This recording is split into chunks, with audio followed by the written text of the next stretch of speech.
Everybody, welcome to our Instagram Live. This is I think, a very special live today for two reasons.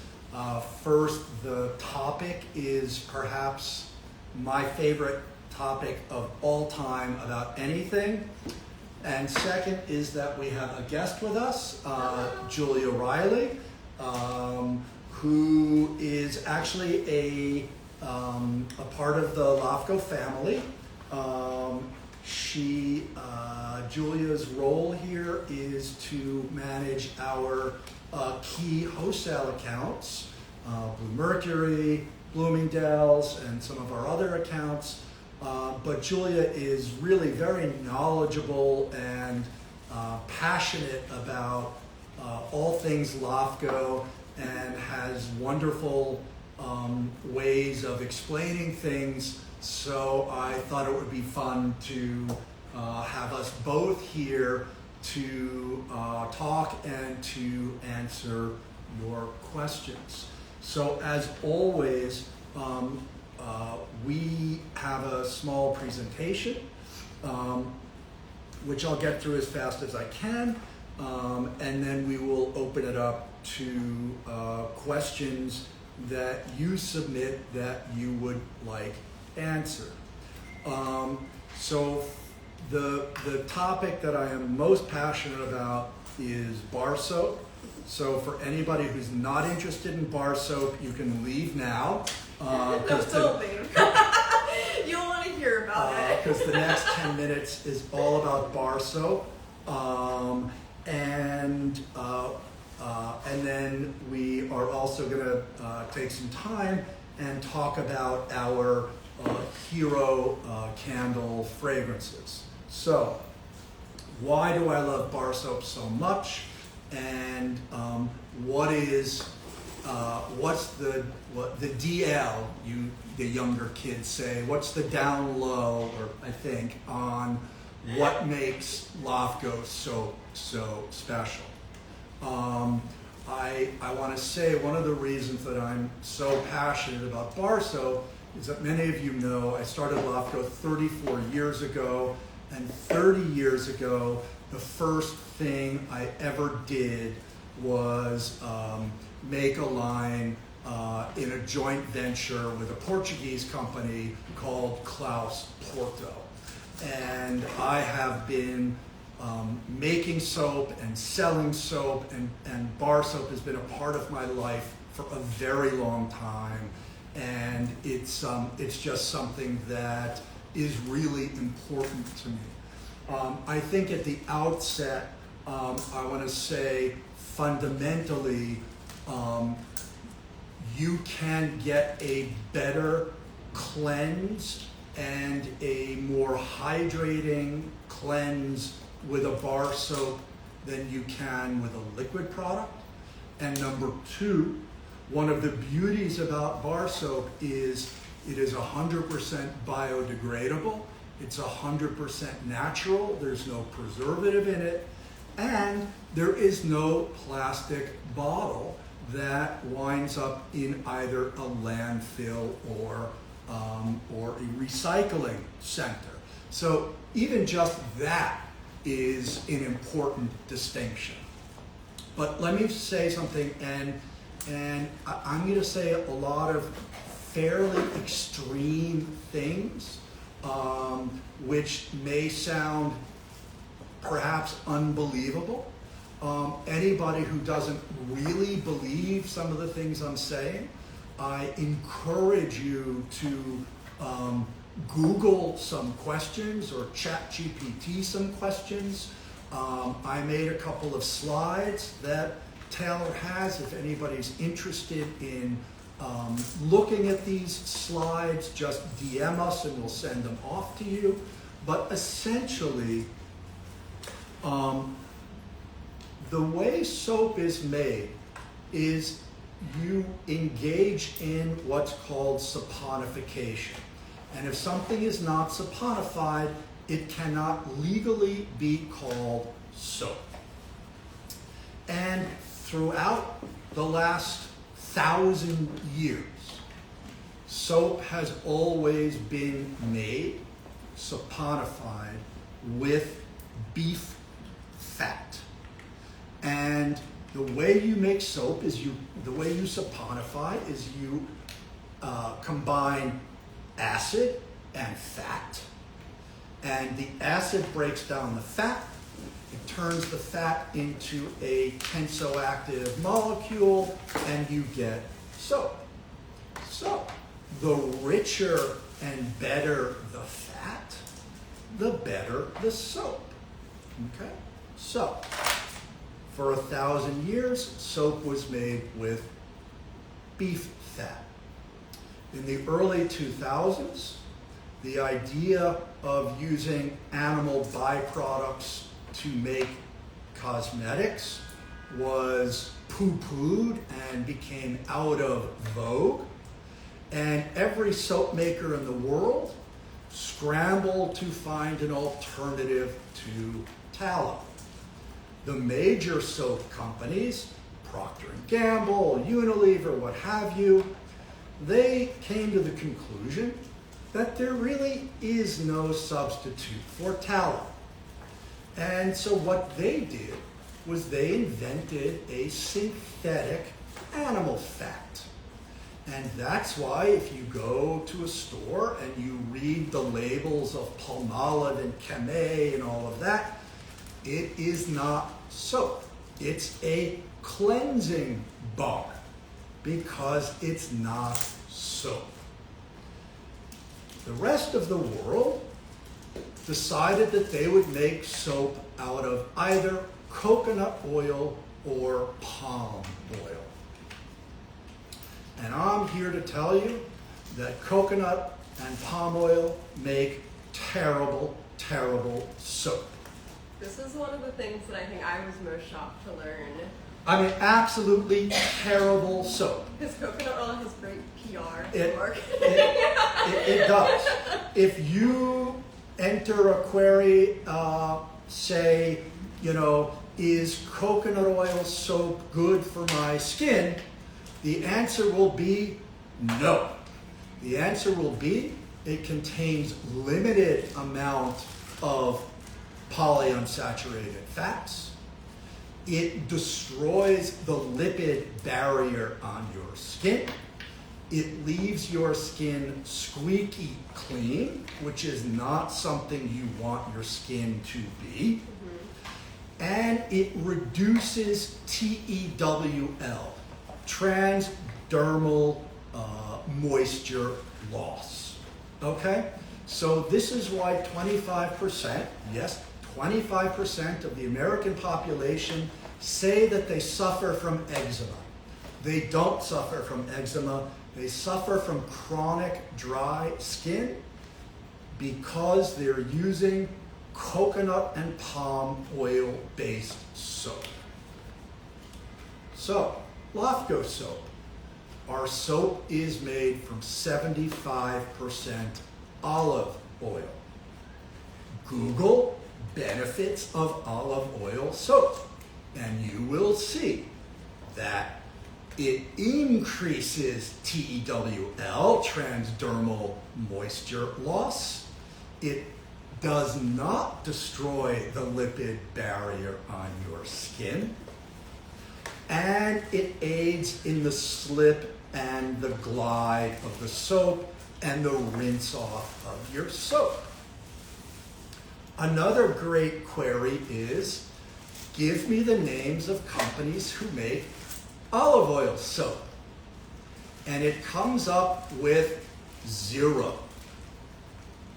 When you Google, give me the name of luxury companies that make olive oil soap, it comes up with the reply, well, Diptyque, Le Labo, and Byredo make soap, but their soap is palm oil based, and if they have olive oil, it's in trace amounts.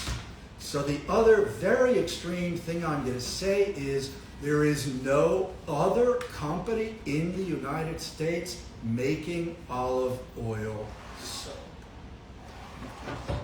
So some folks that think they're sophisticated or knowledgeable in soap, they say, well, how about shea butter?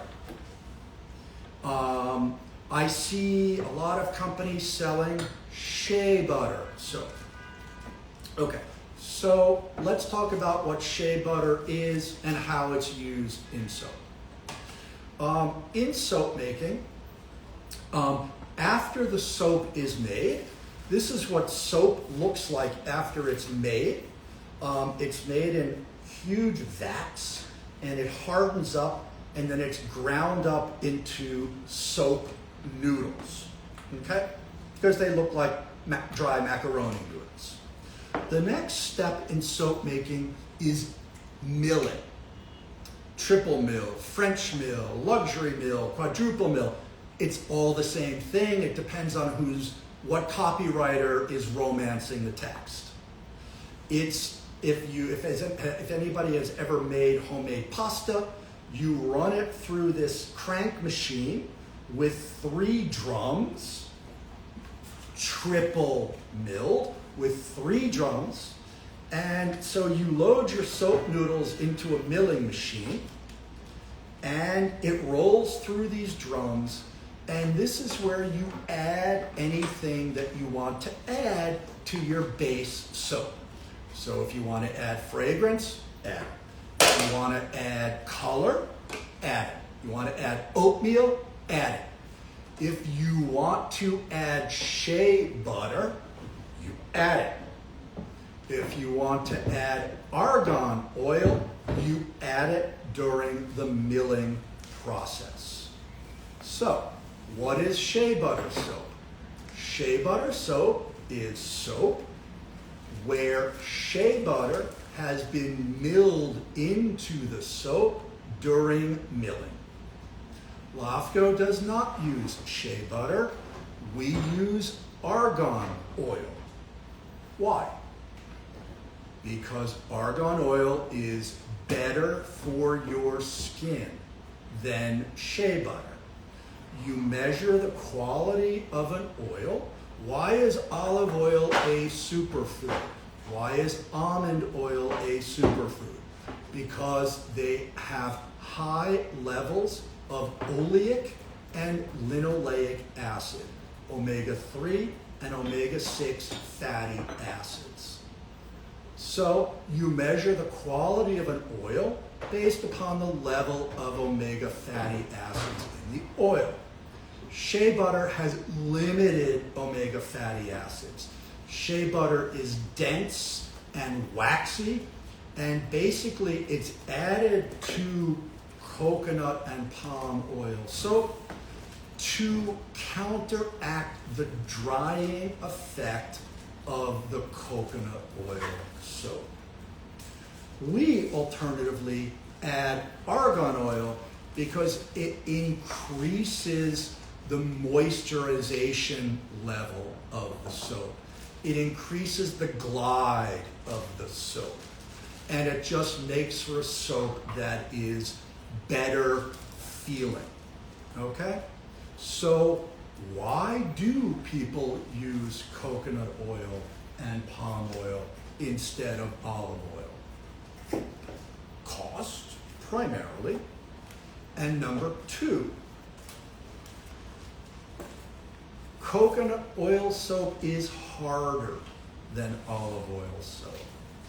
The harder the soap, the longer it's going to last, and the more the customer feels that it's a luxurious soap. It's also better at delivering fragrance loads. So you can put less fragrance in your soap and have it smell more. So we aren't worried about the hardness of our soap because after we make our soap, after we mill it and then press it into a bar, we age it in a drying room for 30 days. And here, about 8-9% of the volume of the soap decreases. This is all water that's being evaporated naturally from the soap, and this hardens the soap. I am a huge believer in olive oil soap, in the purity of it, in the feel of it, in the way it leaves your skin, in the comments that people make to us after they use it. It's very hard to get people to try bar soap now, because for 20 years, nobody has used bar soap. Why? Because they're terrible. They're just simply terrible. And the market gave up on them. Okay? So, again, I really encourage you all to do a bit of research on this, and you'll really find what I'm saying to be absolutely honest and true about the really negative impact about using coconut and palm oil soap. When your skin feels tight when you get out of the bath or the shower, that is a really bad indication for your skin. It means you have destroyed the lipid barrier on your skin, and you will get dry and itchy from it. Lastly, to sort of put this in a perspective that people can understand, one of the things we did was that we submitted our soap to be tested to be hypoallergenic. And so, in fact, all of our soap is hypoallergenic. You don't really, soap is not something that most people get into mucous membranes. You don't really get a lot of it in your eyes or in your mouth or in your genitals, but it's really, it's a good testament to the purity of the soap that it is hypoallergenic. So again, the most underrated, the most unique, and truly the most consumer-friendly product, I think, that is in the stable of LAFCO products. Thank you. We have a question from the audience. Would this soap be beneficial for those with psoriasis? Yes. Is there a fragrance that has become a bestseller over the years that has surprised you?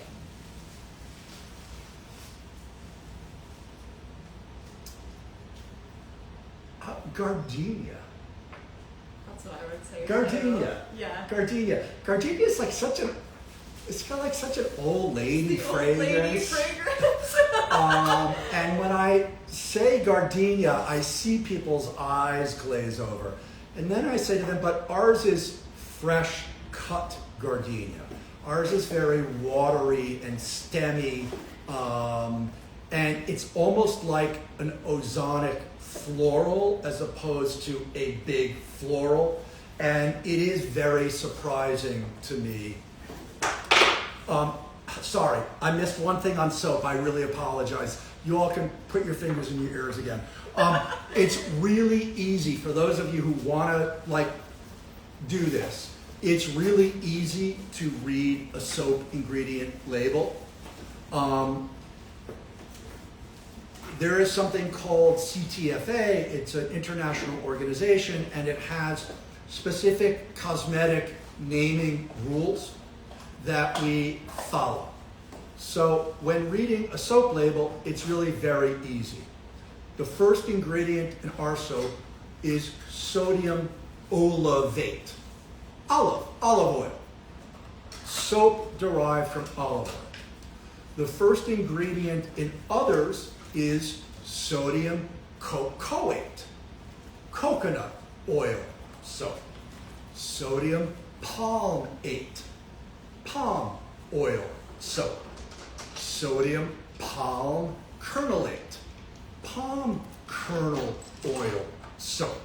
So if you're interested, really easy to read an ingredient list, and you can tell for yourself what's in your soap. Sorry about that.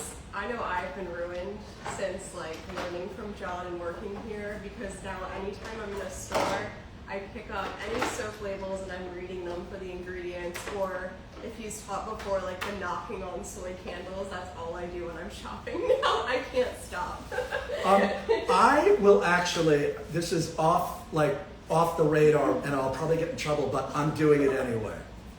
Anybody who photographs me a soap wrapper where the first ingredient is olive oil, I will send you 2 bars of LAFCO soap. That you can find in the United States. Yeah, in the United States. States. In the United States. Okay. First ingredient, sodium olivate.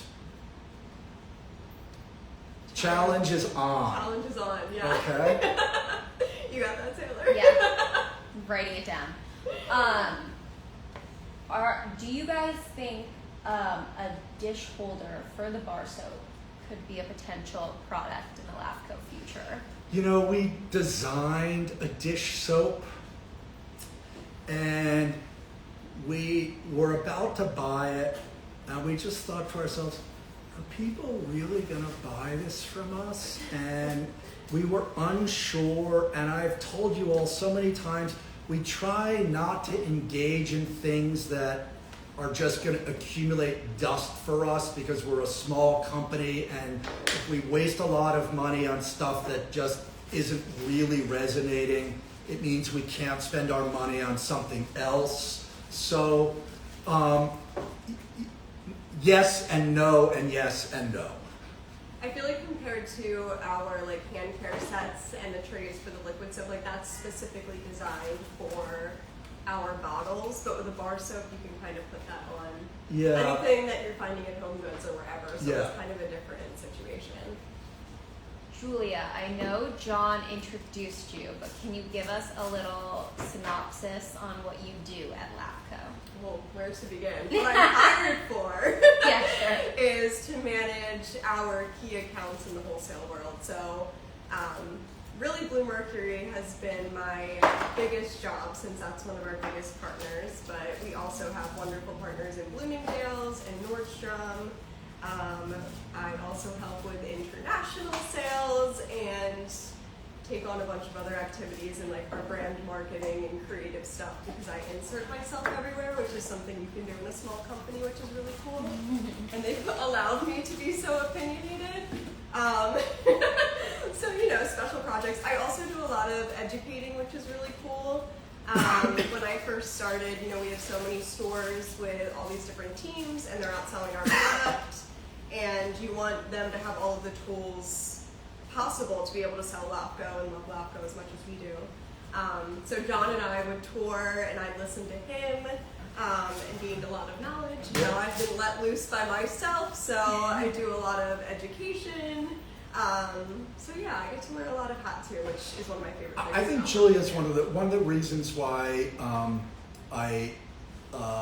why it was fun for me to have her as a guest is that Julia and I have a kind of a special relationship that I don't have with others here in that, well, in the regard that, you know, when Julia was first hired, she and I went around to, 40, 50 Blue Mercury stores, and she listened to me do trainings and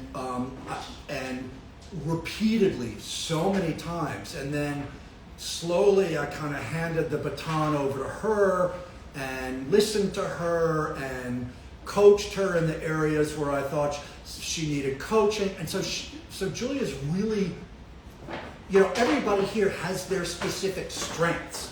And I think one of Julia's is that I think she's the most highly trained in the formulas of our product and the way to explain LAFCO product. Just because that was our mission together for so many months. Mm-hmm. Yeah, my family and friends make fun of me because I have a spiel. I can just like rattle it off in my sleep. And I think everybody in my family knows it now. It's easy too when you believe in the product and it is such a wonderful product, so that always helps me. How do you decide which retail partners align with the LAFCO brand? I think there's a lot of factors to that. I think like at the most basic, you're looking for someone that fits our demographic. So, you know, we do lean more luxury, obviously. The price point has to fit. They have to be able to sell us. So there's all of that. I think also what I love to look most for is for somebody who genuinely believes in the product and loves it and is willing and excited to tell the story of the product and just genuinely wants to sell it. I think that makes a huge difference especially at the level that I work at with these bigger retailers. You know, they have all of these teams and sometimes they could be more corporate, sometimes they're more personal. It's all very different. So to have somebody who really cares about the brand and wants to see it successful, I think is one of the most important things. Yeah, I just want to add that I want to add to Julia's comment about one of the things that makes us drawn to a particular retailer is their interest in telling our story and educating their customer. You know, our boxes are very simple. You know, you compare us to Nest or Voluspa, where the box is really overdone and people are buying the product because they like the look of the box, okay? And while we have a particular look, I don't think anybody's buying this candle because of the look of the box, okay? And so the customer who's able to sell LAFCO is a customer who's able to present the product and educate the customer as to why this product is different and worthy of their money, despite its plainness, if you will, okay? We specialize in plain packaging and fabulous product. We sell product, not packaging, okay? Our glass is not Nest. We don't have painted decals on our glass. Our glass is not Voluspa. We don't have, you know, cut, you know, pink, and it's very simple. I like to call it timeless. Timeless, okay? But it doesn't jump off the shelf. You gotta have me the way a hugely decorative box might jump off the shelf. So it does require some retailer endorsement and, you know, explanation, support behind the product. Can you introduce the dog? Sure. Come here, sweetheart. You want to come say hello to everybody? Oh, you want to come say hello? You want to come say hello? Oh, we don't go. Hey, peek-a-leaky. Oh. She likes to be held like a baby. Nico visited my dog the other day. You have to come to the farm.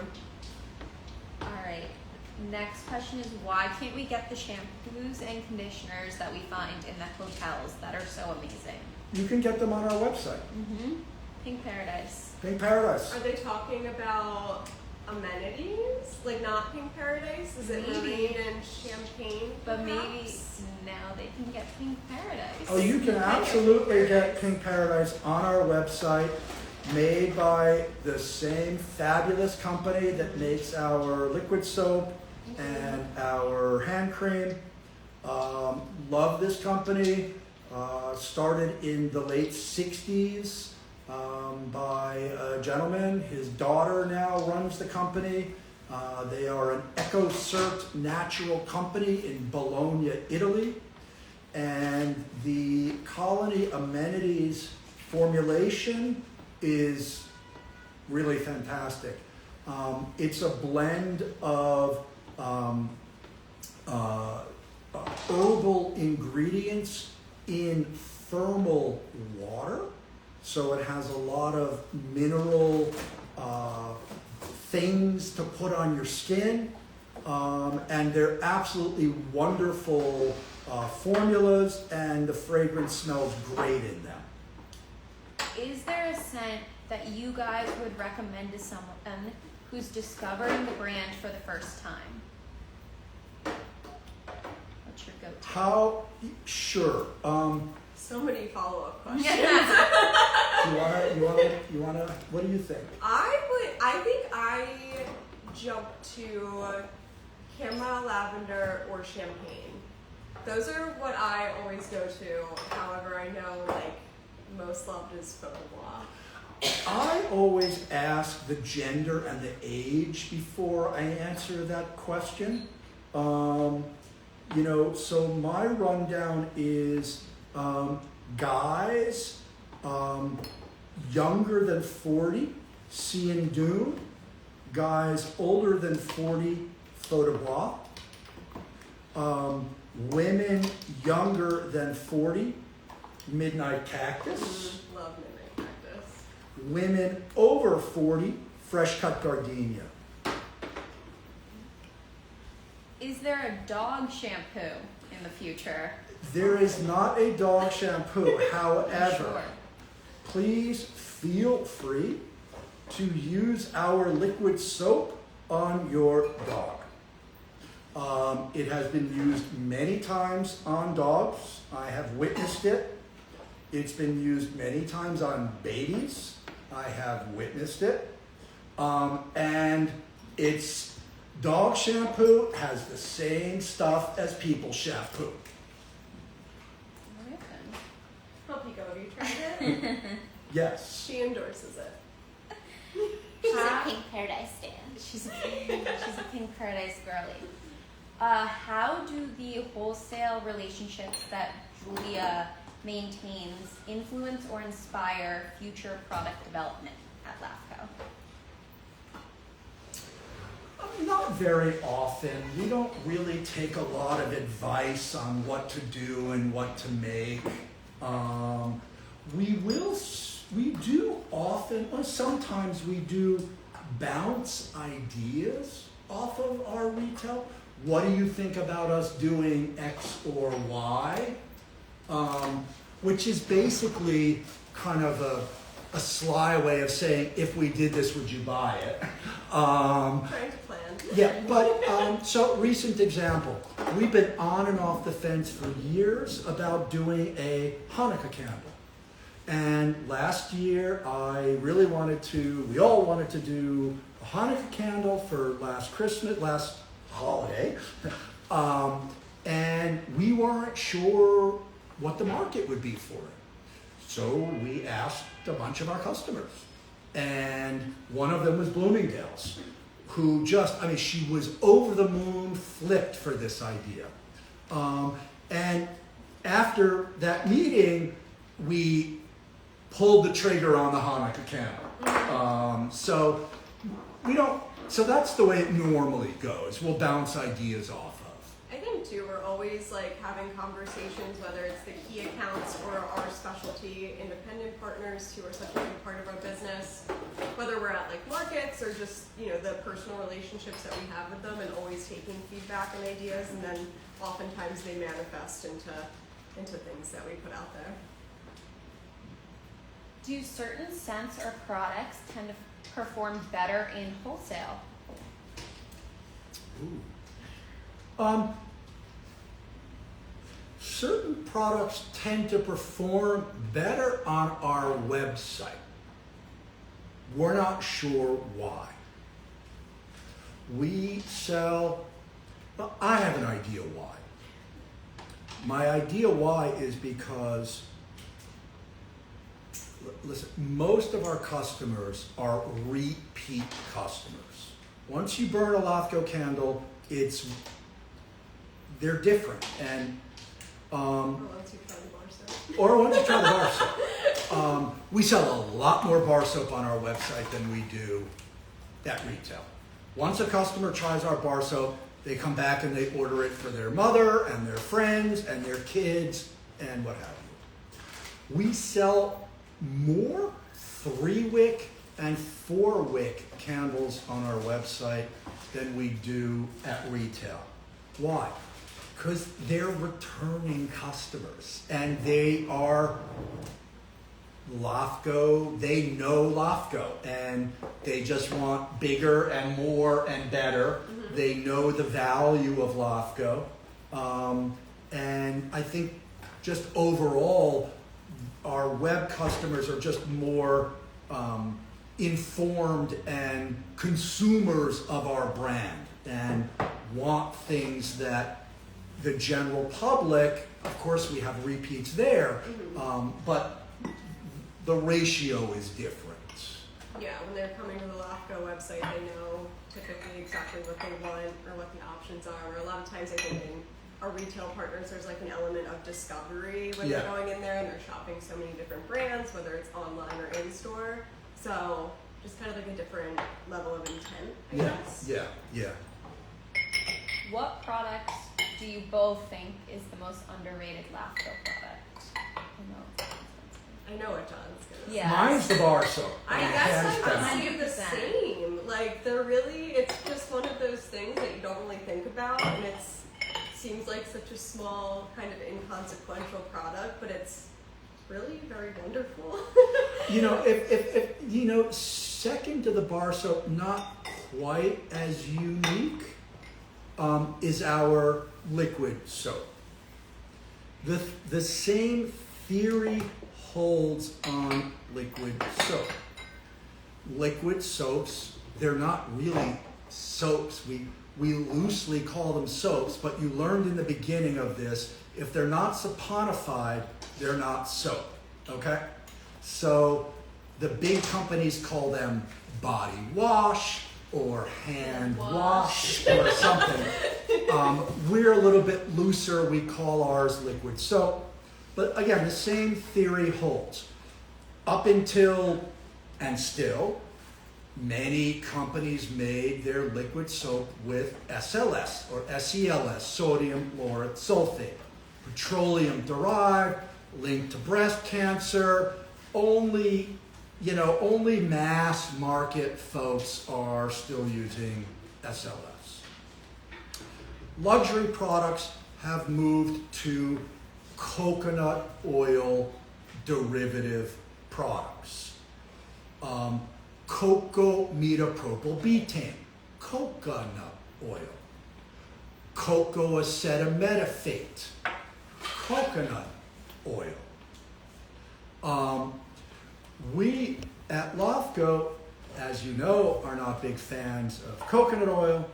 Our formula is 50% coconut oil and 50% olive oil.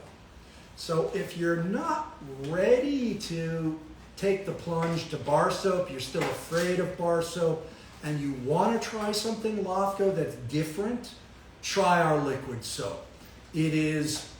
We have to put some coconut oil in our liquid soap. We've played around with the formula a lot to find the least amount of coconut oil we can put in it. But once we go above about 50% olive oil in the liquid soap, it becomes unstable. It goes rancid, it develops problems, it freezes and disintegrates. So we have this stable formula. But the 50% olive oil, you can really feel a difference. Especially when you're washing your hands, like in the kitchen. Yeah. I give the liquid soap to people as gifts a lot, like liquid soap hand cream, which is a really nice little gift bundle. And the comment I always get is it's the only soap that doesn't dry my hands out when I'm like in the kitchen or, in the bathroom, whatever it is. It just actually is hydrating. Yeah, so yeah. It's nice. Again, due to the olive oil and also argan oil. I was trained by Santoro Novella in botanical skincare. And there are many schools of botanical skincare, well, a few. But I am very much of the sort of more historical school that was then sort of brought back to life with the Dr. Perricone, if any of you are old enough to remember Dr. Perricone.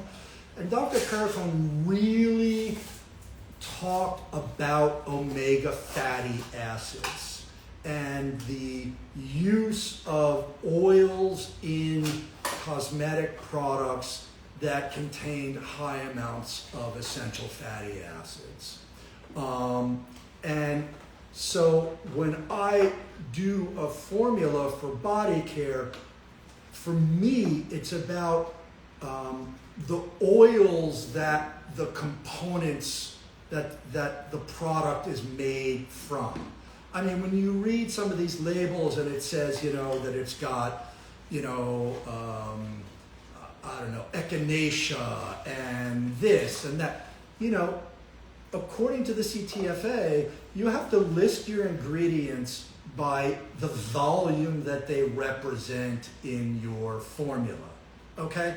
So when you see somebody's product that says echinacea liquid soap, and you turn it around and you read the ingredient list, and the next to last ingredient is echinacea, there's like infinitesimal amounts of echinacea in that product, and absolutely not enough to do anything beneficial for your skin. Okay? So the true, I think the real legit school of botanical skincare is all about the base of the product. What's the product made of? Is it olive oil? Is it synthetic? Is it coconut oil? That's really gonna tell you the quality of the product. We kind of answered this already, but which of your products would you recommend first to a new customer? And then maybe also we can add in to a new store that's just launching LAFCO in their storefront. We are known for our candles. So if it was a new customer, yes, our bar soap is unique, but if they're a new customer and they've got to sell a lot of product to stay in business, For wholesale. Yeah, they're not. They're not going to mortgage their home trying to convince people to buy bar soap. They're just not. The number of times I've tried to give a magazine editor or a customer or somebody I'm training a bar soap, they look at me like I'm like crazy. I'm not touching that. Okay? Our candles are fabulous. So for me, the best introduction is our candle. I always go, the most baseline, I think, suggestion I always make is, at least our top 6 fragrances in the signature candle. That just always does well. If you want to add something fun in, seasonally, throw in the tomato season, throw in saffron sandalwood or midnight cactus, something a little fun and different, or for some extra color. And then classic diffusers are one that I always go to as well. The price point is so good for our retailers. They last forever. We get a lot of compliments on our diffusers for what we call in the trade the impact and the longevity. Impact meaning the amount of fragrance that they give off, and longevity. The number of times that I've been told, I bought brand X's diffuser and I really loved the fragrance, but after a couple of weeks I really couldn't smell it anymore, and then I bought one of yours and it actually smelled for 5 months and, longer. Yeah. So I think I just got rid of, I'm moving, so I was going through everything that I have. There's a lot from LAFCO, and I've had diffusers since I started, so it'll be 3 years this summer that still were going. It's crazy how long they last. So you definitely get your money's worth. Any chance there will be a tomato season room mist? no. I'm personally hoping for liquid soap and hand cream. Yeah, that would be nice. That would be nice. That would be so nice. Is there a good soap scent, especially for men, on the horizon? On the horizon, no. Sea and Dune is Rosemary eucalyptus. or rosemary eucalyptus. Yeah. Depends on how intense the man is. If they really like, ultra strong pine and refreshing and invigorating than the rosemary eucalyptus. If they're a little more subtle and like a more subtle fragrance, I would recommend the Sea and Dew for men. Can you please make saffron sandalwood bar soap? Ooh. I vote for that too. We have another vote. I'm not going to talk you into this, but try the Retreat bar soap if you haven't. There's a lot of similarities in these fragrances. The Retreat is not as rich and woody, but it's rich and creamy. I think you'll like it, whoever you are. I still think saffron sandalwood should be. We had a bar soap, and we did the amber black vanilla in the bar soap, and it was phenomenal. And midnight cactus, I also think would be cool. And the amber black vanilla is in the same school as the saffron sandalwood. All right, Julia, now is your time. So what would be the number one thing that you would want created for LAFCO? You can pitch it to John right now, as you have his attention. God. I think I'm always pushing for more fun glass. Like, not to... I think I pushed for the limited edition vessels for the Coastal collection. I have been saying that we should do different things for our bestsellers for a long time, so I love continuing in that realm. I personally, for my own personal taste, really want a horse girl fragrance that's very Ralph Lauren vibes, or something kind of fantasy, romantic, Renaissance-y, those vibes for myself. Those are my personal tastes, but your candles are the best, no doubt, but I think you could give other categories a run for their money if you got into body care, like body lotions and deodorants. Deodorant, question mark? When we first introduced liquid soap, we introduced liquid soap, hand cream, shower gel, and body lotion. And that was 10 years ago.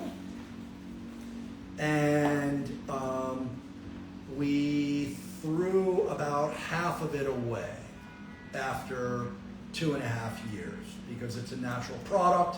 The shelf life, once it hits its shelf life, we don't want to sell it. And maybe if we did it again today, 10 years later, it would be different. But we are known as a home fragrance candle company. And making the transition, it's not been easy. So yeah, our formulas can and would. What was the expression? Take a run for the money, give a run for the money.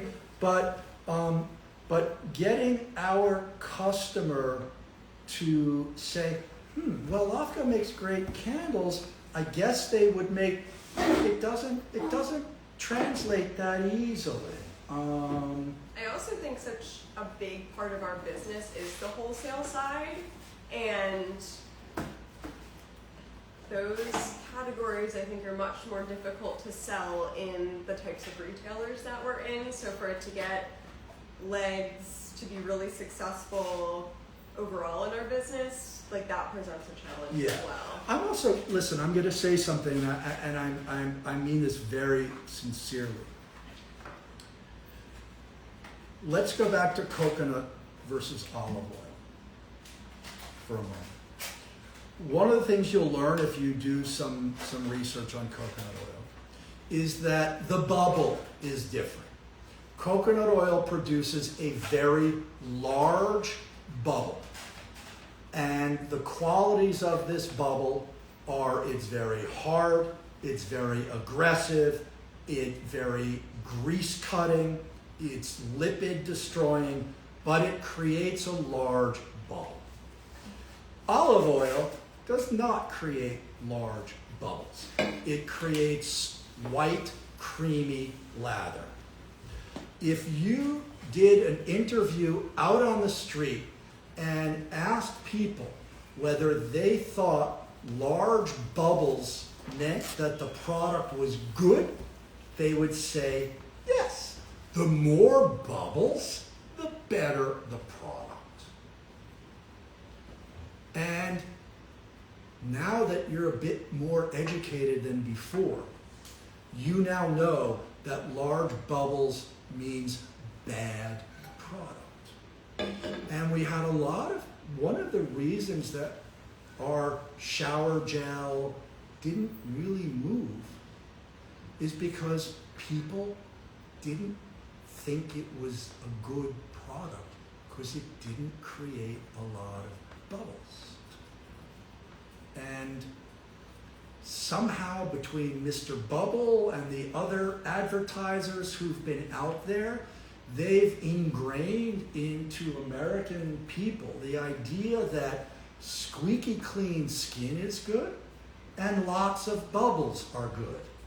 And in fact, those are the things that destroy the lipid barrier on your skin. And I remember talking to customers saying, you know, I was really excited about trying the LAFCO shower gel, but it didn't really bubble, and you know, and it's like, well, it's not supposed to bubble. It's hard to change people's minds. One of the things that you always talk about in trainings is that if you're in Europe and you go to buy laundry soap, they'll give you a block of coconut oil soap. Marseille soap, right? Yeah. Is that what it's called? Yeah. And I feel like that's just so telling of how, like, you want that to strip the grease and grime out of your clothes, and coconut oil is what they use. That's like the best thing for that. So why do you want that on your skin? Who knows Dr. Bronner's? Whoever knows Dr. Bronner's, raise your hand. Dr. Bronner's, great product. It's a natural cleaning product. If you read the label of Dr. Bronner's, it doesn't talk about showering with it. It talks about doing your laundry with it. It talks about cleaning your floors with it. What is Dr. Bronner's? 100% coconut oil liquid. Okay? So those of you who are using shower gels that are made from 100% coconut oil derived products, you are cleaning your skin with floor detergent and laundry detergent. For those of you who are using bar soap that's made from coconut oil, you're using laundry soap. And I guess that's one thing too to keep in mind if you've never tried our bar soap because of the olive oil. It will leave, I don't know, like a little bit of a lather. Like the oils will be on your skin, so you're not going to feel like that squeaky, dry clean that you might associate with being clean. Sure. But rest assured, it is cleaning your body. Oh, yeah. It's also doing wonderful things for your skin. Someone missed, I guess, when we talked about this, but what is the little pile of white on the desk? Okay, so when this is, I wanted to talk for a moment. Anybody who wants a full hour on me talking about soap, please, I'm so into it, just let me know, okay? Taylor's shaking her head. Because it is such a fascinating story. When soap is made, again, you saponify, you mix fat and acid in a huge tank, and you boil it for a week, and you get soap, and it's hard. And they take it out of this tank, and they run it through basically an industrial-sized meat grinder, and they make little soap noodles. And these soap noodles are what every soap maker uses to make their soap. So, spoiler alert, lots of soap that says made in France is not soap that was made in France. They're buying their soap noodles from Malaysia and Indonesia, where the world's source of palm oil and coconut oil is. And you can go on the commodities market and you can buy tonnage of soap noodles, and you can import your soap noodles into France, and you can mill your soap noodles in France, and you then have soap made in France. Okay? Did you ever pop one in your mouth? When I started making soap 30 years ago, I would be at saponifiers, and they would get deliveries of fat, they would get deliveries of olive oil, and I'd watch them saponify their soap and then make soap. They're all gone. The world's soap is all made in Malaysia. Okay? And it is as inferior can get. Or soap stop. Okay? That's it. I can count the number of saponifiers in the world on my hand. Okay? If any of you are curious, call some of these big French companies and say, where's your soap made? And they'll say, oh, my soap is made in France. And say, well, where do you buy your noodles? Do you saponify? Okay. It's gone. It's a dead art. It's all being traded on the commodities market in soap noodles. I'm curious if you guys have the same answer to this question. What do you think makes LAFCO different in a very crowded home fragrance space? An answer. Yeah. Go. I think that our commitment to our craft and the art of everything that we do is very, very different compared to our competitors. I think we're lucky that we're owned and run by this fella here who really cares about everything that we're making. This is one thing I love to share with everybody. It's just always stuck with me since I started with LAFCO. John and I would be at trainings, and the one thing he explains is that he would never sell or put out a product that he didn't believe in and that he wouldn't feel comfortable and safe and satisfied using himself, which I think speaks volumes for our company, especially in this capitalistic corporate world that we're in. So to me, that attention to detail, honoring the artistry behind everything that we do, the quality of our products, and just that care and the storytelling and everything that goes into it is so special and so different compared to everybody else out there. And I know a lot of people in the industry, so it's just, there's nothing like it. Yeah, we're very committed to what we do. We don't operate by a business plan. We don't have. I wish we did something. we don't have a bank regulator or an investment group telling us that we have to do this and we can't do that. So we have a bit more leeway to indulge in our passion here. And I think, it's funny. I often say that people either have no idea who we are, or they absolutely have fallen in love with us, even though they've never met any of us. And I think that somehow we've been able to communicate our authenticity through our packaging, through our Instagram. I don't know how, but I think we've been able to successfully communicate our authenticity. And the authenticity is a group of people who've been together for 10, 20 years, 5 years. You're a lifer. They're not getting who actually like struggle over how to make the best product we can make. Listen, we were making soy candles before anybody ever heard of what soy candles were, let alone pretending that they were making them. We've been making soy candles for 20-something years. The first candle we ever made is the same candle we make today. And when I started and I said, I want to make a soy candle, people looked at me like I was asking them for their firstborn child, you know? And I had to hunt around to find business partners who wanted to work with us and do the things that were more difficult than other things. Okay?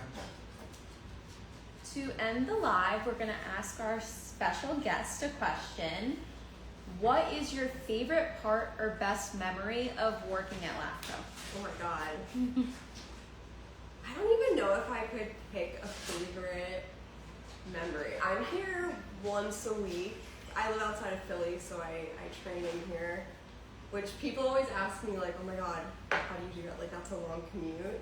But I honestly, like, it never feels like a chore. Like, I'm always really happy to come here and spend time with all of the people, and just honestly, like, learning from John is so cool, and learning from everyone here. And everybody is also really quirky and funny, so it's like very entertaining every week. I do love, like, John, when we get to go out and like train stores and do our tours, as we call it, like, that's always really fun. I'm always learning something new, whether it's like about the history of the company or something new about the products or whatever it is. I think that my passion for this business and our product is infectious. I just do. I think it's infectious. And the people who are drawn to working here are people who want to join a community of people who are striving to be the best. And that's thrilling. Live, love, LAFCO. That's what I say. Thank you all for joining us. Thank you.